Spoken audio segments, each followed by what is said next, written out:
இந்த கன்றோட சேல்ஸோட இந்த வீடியோ வந்து நம்ம ஆரம்பிக்கலாம். இந்த கன்றுக்கு அடுத்து நம்ம ரோலெக்ஸ் நம்ம வீட்டு பிள்ளை ரோலெக்ஸை வந்து நம்ம இடையாத்தூரில் 29வது களமா நம்ம மாடு வந்து அவிழ்த்திருந்தோம். அதை பிடிச்சதையும் நான் இந்த வீடியோவில் ஆட் பண்ணியிருக்கேன். முதல்ல இந்த கன்றோட சேல்ஸை பற்றி பார்ப்போம். இது புதுக்கோட்டை மாவட்டம் ஆரியூர் அப்படிங்கிற ஊரில் இருக்குது. 4 பல்லு தரத்தில் சுழி சுத்தமான கன்று. ஒரு வாடியும் வந்து அவிழ்த்திருக்காங்க. வாடி அவிழ்த்த வீடியோவோட இந்த கன்று வந்து சேல்ஸுக்கு வந்திருக்கு. ஒருவேளை உங்களுக்கு இந்த கன்று பிடிச்சிருக்கு அப்படின்னா வீடியோவோட டிஸ்கிரிப்ஷன்லேயும் டைட்டில்லையும் மாட்டோட ஓனர் நம்பரை நான் கொடுக்குறேன். அந்த நம்பருக்கு கால் பண்ணி மற்ற விஷயங்களை கேட்டுக்கோங்க. மாட்டை நேரில் போய் பார்த்துட்டு உங்களுக்கு பிடிச்சிருந்துச்சு அப்படின்னா மாட்டை விலை பேசி வாங்குங்க. மாட்டுக்கு எதிர்பார்ப்பு விலையாக ஒரு 40,000 ரூபாய் வந்து மாட்டோட ஓனர் சொல்கிறாரு. நீங்கள் நேரில் போய் பார்த்துட்டு உங்களுக்கு மாடு பிடிச்சிருக்கும் பட்சத்தில் விலை வந்து முன்ன பின்ன பேசி எடுக்கிறதுக்கான வாய்ப்பு இருக்குது.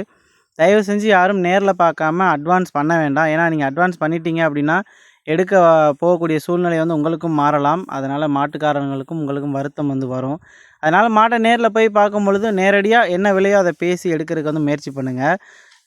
இப்போ வந்து நம்ம ரோலெக்ஸோட வீடியோ வந்து பார்க்கலாம். ரோலெக்ஸ் வந்து நம்ம வாடியில் வந்து அவிழ்த்திருந்தோம்.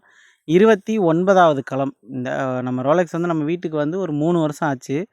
3 வருஷத்தில் இது வரைக்கும் ஒரு 28 வாடி அடைச்சிருந்தோம். எடையாத்தூர் அப்படிங்கிற ஊரில் பிப்ரவரி 17ஆம் தேதி 29வது களம் நல்லபடியாக போயிட்டு வெற்றியோடு திரும்பி வந்துட்டான். இது வரைக்கும் எந்த வாடிலையும் பிடிமாடு ஆகலை. எப்படி நிற்கிறான்னு பாருங்கள். கவுரு போடுறதுக்காக நம்ம வந்து விரட்டி போயிருந்தோம். ஆள் வந்து ரொம்ப சமத்தாக போய் புதருக்குள்ளே போய் ஒளிஞ்சிக்கிட்டு தலையை மட்டும் வெளியில் வச்சு இப்படியே பார்த்துக்கிட்டே நின்றுச்சு. இதுக்கிட்டே இருக்க ஒரு விஷயம் என்னென்னா, எந்த பக்கம் திசையில் எந்த ஊரில் போய் நம்ம அவுத்தோம் அப்படின்னாலும் நம்ம புதுக்கோட்டை மாவட்டம் மேலத்தானியத்துக்கு பக்கத்தில் பேயால் வளையப்பட்டி அப்படின்னு ஒரு ஊர் இருக்குது. அந்த ஊரில் தான் போய் இந்த மாடு நிற்கிது. அந்த ஊர்க்காரங்களுக்கே இந்த மாடு வந்து தெரிஞ்சு போச்சு. இந்த மாடு வந்துச்சு, ஏதாவது வேடிக்கையில் அவுத்துருப்பாங்க போல். மாடு வந்துச்சு அப்படின்னாலே நம்ம நம்பருக்கு கால் பண்ணிடுறாங்க, இந்த மாடு வந்துருச்சுப்பா வாங்கப்பா அப்படின்னு. அது ஏன் அப்படிங்கிறது தெரியலை. எடையாத்தூர்லேருந்து பேயால் வளையப்பட்டி போகிறதுக்கு நம்ம ஊர் வழியாக தான் போகணும். நம்ம ஊரை தாண்டி தான் இந்த மாடு போகுது. ஆனால் நம்ம வீட்டில் நிற்காம பேயால் வளையப்பட்டியில் தான் போய் நிற்கிது.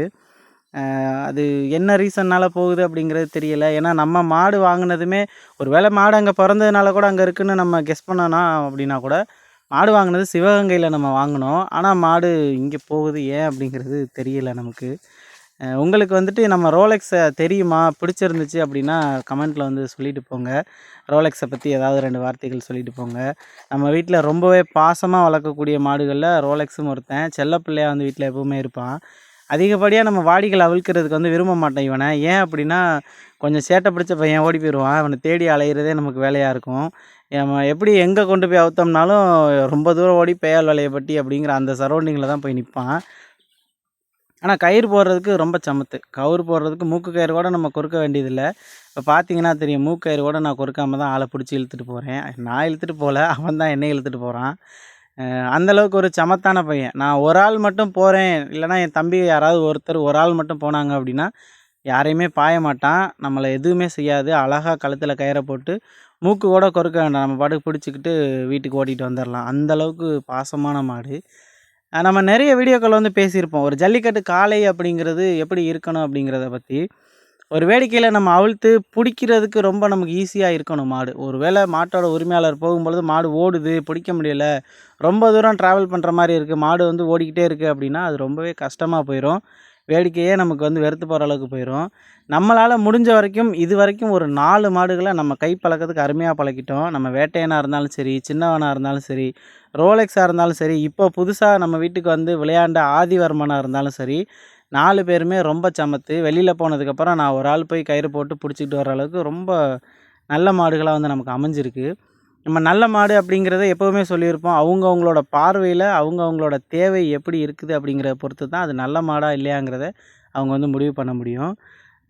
இந்த வீடியோ உங்களுக்கு பிடிச்சிருந்துச்சி அப்படின்னா லைக் பண்ணுங்கள். மறந்துடாமல் நம்ம சேனலையும் சப்ஸ்கிரைப் பண்ணி வச்சுக்கோங்க. வீடியோவோட ஸ்டார்டிங்கில் போட்ட அந்த கன்றோட சேல்ஸ் வந்துட்டு உங்களுக்கு பிடிச்சிருந்துச்சு அப்படின்னா, அந்த கன்றை பிடிச்சிருந்துச்சின்னா நேரில் போய் பார்த்துட்டு சுழி சுத்தமாக இருக்கா, மாடு தீவனங்கள் நல்லா எடுக்குதா, மாடு நடவடிக்கைகள்லாம் நல்லா இருக்கா அப்படிங்கிற எல்லா விஷயத்தையும் செக் பண்ணிவிட்டு மாட்டையும் தெளிவாக விசாரிச்சுட்டு உங்களுக்கு மாடு பிடிச்சிருந்துச்சு அப்படின்னா மட்டும் மாட்டை விலை பேசி வாங்க. நம்ம அடுத்த வீடியோவில்